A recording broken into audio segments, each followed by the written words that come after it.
한국당 소식을 좀 하나 더 보도록 하겠습니다. 차명진 전 의원에 대해서 이제 징계를 내려졌는데 유영월 대표님 네. SNS에 다시 글을 올렸는데 글쎄 이런 표현을 썼어요. 박근혜 전 대통령을 보호하기 위해서 세월호 관련 글을 썼다.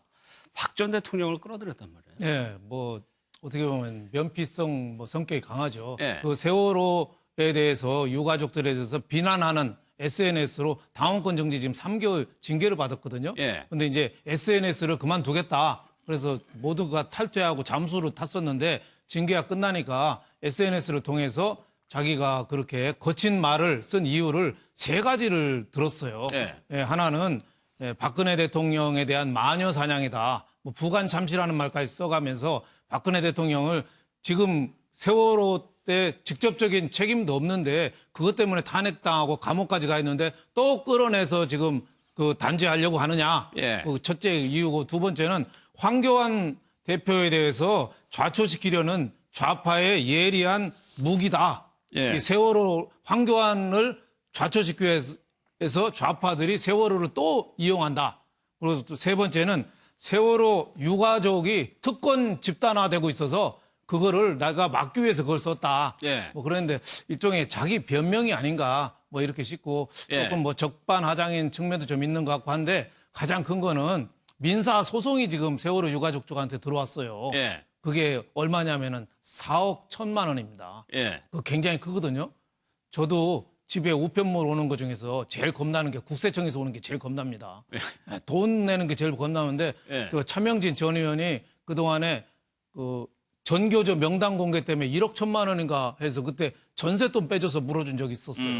그리고 이재명 그 경기지사도 그때 700만 원인가 물어준 적이 있는데 이번에는 4억 1천만 원도 되니까 여러 가지가 이유가 있겠지만 뭐 내년 총선에 나가야겠다. 그래서 이런 뜻도 있지만은 예. 아마 경제적인 내가 이렇게 이 세월호에서 썼는데 경제적으로 이렇게 고초를 당하고 4억 1천만 원이나 소송을 당했으니 도와달라는 여러분들 좀 얘기일까요? 내 처지를 좀 이해해달라. 예. 이런 읍소 측면도 좀 있는 거 아닌가 이런 생각이 듭니다. 근데 박성배 변호사님, 차명진 전 의원이 지옥이다. 그 손해배상에서 지옥이라는 표현을 했는데 4억 1천만 원을 그 청구했다고 해가지고 다 내는 건 아니잖아요.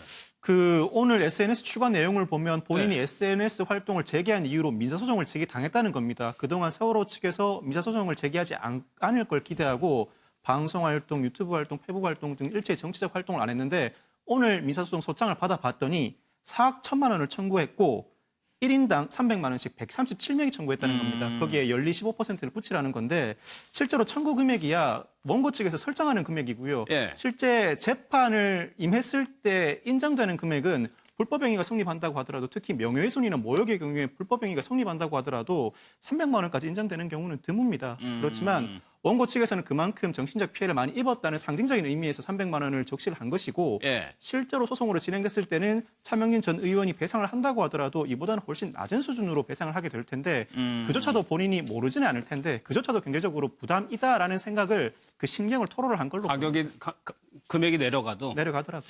그러면 이종구 변호사, 글쎄요, 이런 글을, 그런 거친 글을 썼을 때 이런 반대급부를 예상을 못했을까요? 또 징계라는 거는 그 잘못된 행동에 대해서 어떤 경고라든가 계도의 목적이 있는 건데 오히려 자기네 발언을 정당화하는 글을 올렸단 말이에요. 사실 지금 두 분께서 말씀하신 거를 좀 종합해서 저도 예. 왜 이런 글을 다시 올렸을까라고 들여다본다면 차명진 의원이 그동안에 그 소송 때문에 참 힘들었다라는 그 점을 다시 기억을 좀 해야 될 것 같아요. 말씀하셨듯이 전교조 명단 공개와 관련해서 억대의 그 소송을 걸렸었거든요. 예. 근데 그것을 이제 다시 추징당하면서 굉장히 경제적으로 고통스러워했었어요. 근데 오늘 아마 좀 욱하는 그런 심정이 좀 있었을 거예요. 민사소송만큼은 안 걸었으면 하는 바람이 좀 네. 있었는데 또다시 이 소송이 됐단 말이죠. 형사소송이나 당원권 정지는 자신이 견딜 수 있는데